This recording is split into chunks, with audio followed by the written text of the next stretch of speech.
આ તો રાકેશ ભાઈ આયા. બોલો બોલો રાકેશ ભાઈ બોલો. એ ફોન આલો મસાલો આલો. અલ્યા મારા ભાઈ હોય તો પોને નહીં કે મસાલો નહીં, પણ હું શું કહું રાકેશ ભાઈ, આ 2 કિલો હડી જેટલી કોબીજ પડી છે, તમે કહેતા હોય તો આલી જો. બોલો. પૈસા નો રાખો ઉધાર ફોન ના ગલ્લા વાળા રે. અરે રાકેશ ભાઈ ભૂડું, અમે હું કોઈના પૈસા ઉધાર રાખતો નહીં. જેમ કે ઘણી વસ્તી મારું બૂસ મારી મિલ દીધું છે. ઓલો તળાવ કોરી મારો ગલ્લો હતો ને, ને ભૂડું મેં એમ કે ચેટલું ઉધાર આલ્યું ને, મારી 4 હિન્દી પેનું થઈ રહી. પસા વાળા પોસ્તો સોપડા ચિતરાઈ જા, પણ કોઈ પૈસા વર નોમ ના. તું બાપ ના આમ બધું ખોટું કહેતો હોય તો તાંડું બંધ કરી નાખું ઉધારવાનું કુસું. બીડી આલો પડી આલો. હવે જુઓ રાકેશ ભાઈ, મારા ગલ્લામાં નહીં બીડી કે નહીં પીડી કે નહીં મસાલો કે કઈ કસાલો, પણ હું શું કહું રાકેશ ભાઈ, બીજી કોઈ વસ્તુ જોતી હોય ને તો માગો ભૂડું.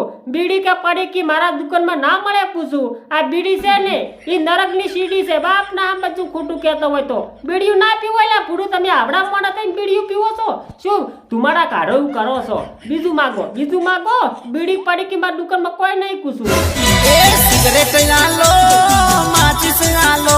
અલ્યા રાકેશ ભાઈ, તમે થોડા લેટ પડ્યા. બાપ ના આમ બધું ખોટું કહેતો હોય તો બોલો. આપણે કમિશો કરો ને, કમિશો કોઈ છે એ હમણાં તો વાયથી 2 સિગરેટો પડી હતી અને મારો હારો લઈને જતો રહ્યો. બાપ ના આમ બધું ખોટું કહેતો હતો. એ પાછું ઉધારમાં ઠપકારી પાછી. બધા બૂસ મારતા દીકરા મને તો ભેગા તો કોઈ હાલો હોય તો કોઈ ભેગા જ નહીં થતા. બોલો. એટલે હું શું કહું તમને, આ સિગરેટ કુ થઈ રહી છે, બીજું કોઈ જોતું હોય તો માગો વળી. મિરાજ આલો માવો આલો. હવે મિરાજમાં રાકેશ ભાઈ કેવું છે ખબર છે કે ભૂડું મારે હવે થઈ રહી છે, અને હમણે ઓલા કાળા બાનો ભાવેશો ખરી ને એ નારી ભૂડું મેં મગાઈ છે. એટલે એ આવે ને એટલે હું તમને આલું, હું તમને ફોન કરું એ આવે એટલે પછી આવીને તમે લઈ દઉં પૂછું. ગોલ્ડ આલો ફોર્સપેર આલો. અલ્યા મારા ભાઈ રાકેશ ભાઈ, હોય ગોલફેડે નહીં કે વોસ પેપે નહીં. અરે વોસ પેપસી તમે કોઈક સિગરેટનું નામ છે ને એવું વોસ પેપે નહીં હોય તો ડાયરેક્ટ પીયુસી ની પેપું છે, ડાયરેક્ટ ફિટ જ કરવાની આવી. બાપ ના આમ બધું ખોટું કહેતો હોય તો એ મારા પાસે એવું હું નહીં રાખતો. એટલે ગોલફેડ ની વોસ પેપ ની મારે એવી દુકાન નહીં પૂછું. કોઈક બીજું માગો કોક સારું. મારા દુકાનમાં ના હોય એવું ભૂડું તમે માગો છો 50 મળે એમ કહો. બીજું કોક માગો કોક મને કોક મારા દુકાનમાં હોય ને એવું કોક માગો એમ કહું છું. પૈસા નો રાખો ઉધાર ફોન ના ગલ્લા વાળા રે. હવે જુઓ રાકેશ ભાઈ, તમારે મન સલાહ હાલવાની જરૂર નથી. બરોબર, તમે એમ કહો છો કે પૈસા બાકી ના રાખો ફોનના ગલ્લા વાળા. હું અમે કોઈના બાકી રાખું એમ નહીં. જેમ કે ઘણાય મારું બૂસ માર્યું છે, હવે બૂસ મારવા જેવાનું છે નહીં. જેમ કે અમન હું ભિખારી થઈ જાઉં. બાપ ના આમ બધું ખોટું કહેતો હોય તો એટલે હવે છે ઉધારમાં કોઈ ઠપકારવાનું છે નહીં, રોકડ જ ઠપકારવાનું છે. બરોબર, એટલે હું શું કહું તમને, તમે ઘેર જો પહેલા, અને ઓલી મિરાજ આવે ને તો હું તમને ફોન કરું છું, આઈને લઈ દઉં પૂછું. રોકડા પૈસા લઈને આવશું, બાકી ઉધારમાં નહીં આવવાનું. શું કીધું? આ જો પૂછું હો, પૈસા લઈને આવો. પૈસા નો રાખો ઉધાર. લ્યો હવે અધુરામ રહી જાતું તું, અત્યારે રેશમા બેન આયો. બોલો રેશમા બેન, તમારે શું કામ પડ્યું? બોલો.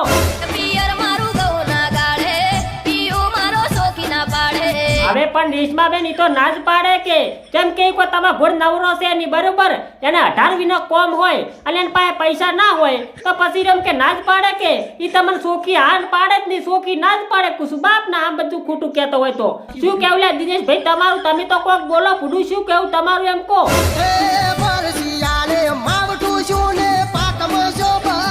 હા લ્યો, હવે આ દિનેશભાઈ શું કહેરા છે કે ભર શિયાળે માવઠું શું છે અને પાક બધોય બગડી ગયો છે. બરોબર, અને બટાકા કોઈ હાજર રહે નહીં, રાહતાળ બોલાયું છે. કેમ કે માવઠું બરોબરનું 2-4 દાડા ઝાપટા નાખ્યો છે અને આખા ખેતર ભરાઈ જશે ને બટાકાની તો પૂંગી બોલાય. બાપ ના આમ બધું ખોટું કહેતો હોય તો એટલે હું શું કરું રેશમા બેન, અમને રવાજો. એટલે દિનેશભાઈ આમ કેટલા બટાકા બગડ્યા છે એમ કહું છું. બધા તો નહીં બગડે ને કે પછી શું કેમ કેટલા બગડ્યા બટાકા? એમ કોઈ નુકસાન તો કોઈ નહીં આવે ને ભૂડું?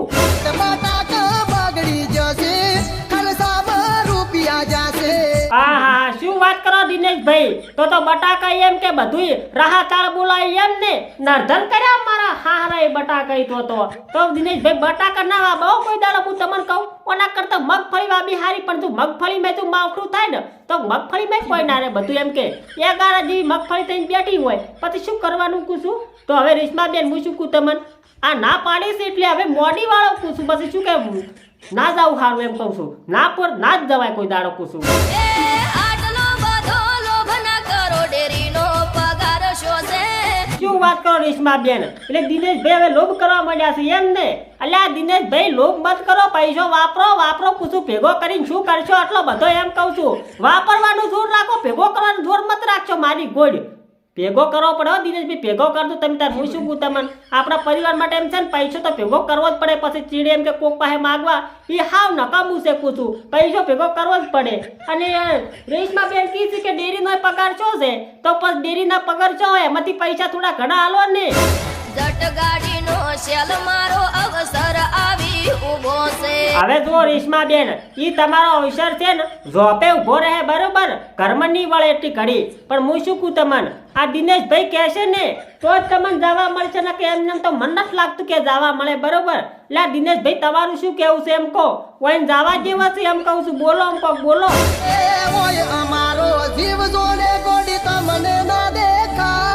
હવે જુઓ દિનેશભાઈએ પાછું અધુરામ પૂરું કર્યું કે અમારો જીવ જોડે તમને કોઈ ના દેખાય બરોબર. પણ દિનેશભાઈ વાતે તમારે કેવી હાસી છે કે ઘરમાં કેમ બધું આખવું ને એ આપણને ખબર પડે છે કે લેવા મેળવાનું બધું આપણા હાથમાં બરોબર. હાલ એમ ખબર નહીં કે લહણનો ભાવ શું છે, મરચાનો ભાવ શું છે, ડુંગળીનો ભાવ શું છે. આ બધું લેવા જોઈએ ને તારી એમ ખબર પડે કે શું ભાવે આવે છે ને ઘર કેમ હેડે છે એમ બરોબર. એ તો જેને ઘર રાખતું હોય ને એને ખબર પડે. ઓલા જિગ્નેશ કવિરાજનું ગીત નતું આવ્યું કે જેને ઘા વાજા હોય એને ખબર પડે. તો અમે એવું જ છે કે જેને ઘર રાખતું હોય ને એને જ ખબર પડે કેમ હેડે છે. બાપ ના આમ બધું ખોટું કહેતો હોય તો જ્યારે જિમ્મેદારી માથે આવે ને તાર ખબર પડે. તો એમને ખબર ના પડે. સમજ્યા વાત ને?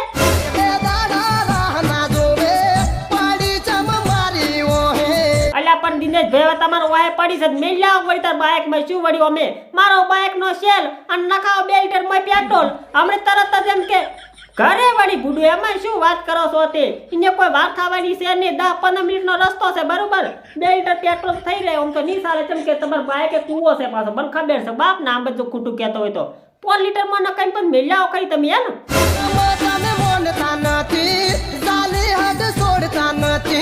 અલ્યા પણ દિનેશભાઈ કોઈ મોને એવું છે જ નહીં ભૂડું. હું શું કહું તમને, તમે એને રાજી ખુશી મેલ્યાઓ બાઇક લઈને અને પછી વળતા તમે ઘરે આવો અને કાલ આપણે છે ને 2 જણા રતનપુર બોર્ડર જવું છે. બાપ ના આ બધું ખોટું કહેતો હોય તો બરોબર. રતનપુર બોર્ડર શું કા જવું તમને ખબર છે? મારે પૂછવું બાઇક એક લેવું છે સારું એટલે કોઈ બીજું ના સમજતા બરોબર. રતનપુર બોર્ડર એમ કે એ નહીં પાછું લેવા જવું બરોબર. આપણે ગાડી ખાલી લેવા જવું છે બાઇક એમ કહું છું. અત્યારે મિલ્લા હોય એને પૂછું રાજી ખુશી. હાલ કોઈ મને એવું છે જ નહીં પાછું. જેમ કે એ મોને એમ કે હું હવે મોનું એમ નહીં. ચમ તમે ના મોનો દુઃખ થાય દિલમાં. તો જય માતાજી મિત્રો, આ વિડીયો ખાલી મનોરંજન માટે બનાવ્યો હતો એટલે કોઈએ દિલ પર લેવો નહીં. અને તમને તો ખબર જ છે કે અમે દરેક કલાકારનું દિલથી સન્માન કરીએ છીએ. કોઈ કલાકારને કોઈ ઠેસ પહોંચે એવો કોઈ અમારો ઈરાદો છે નહીં બરોબર. એટલે જો તમને વિડીયો ગમતો હોય ને તો વિડીયોને મારા ભાઈ લાઈક કરજો. અને જો ચેનલમાં નવા આવ્યા હોય ને તો ચેનલને સબસ્ક્રાઇબ કર્યા કરીને બહાર ના નીકળતા. શું કીધું પાછું સબસ્ક્રાઇબ કરીને જ જાજો. પ્રેમથી કહું છું કુશું બળતો કોઈ બોલતો નહીં બરોબર. આ પ્રેમથી કહું છું એટલે એમ કે સબસ્ક્રાઇબ કરીને જાજો. એટલે શું કે મને સારું લાગે અને વળતા ખરે તમને સારું લાગે બીજો વિડીયો જોવા માટે કહું છું બરોબર. અને ઓલું બેલનું આઇકન આવે ને એને તમે ત્યાં દબાઈ અને યુટ્યુબની ઓર પૂર કાઢી નાખજો તમે તાર કશો હોતો નહીં બરોબર. એટલે સબસ્ક્રાઇબ કરી નાખજો કહું ભાઈ તમારી વાતો ના થાય.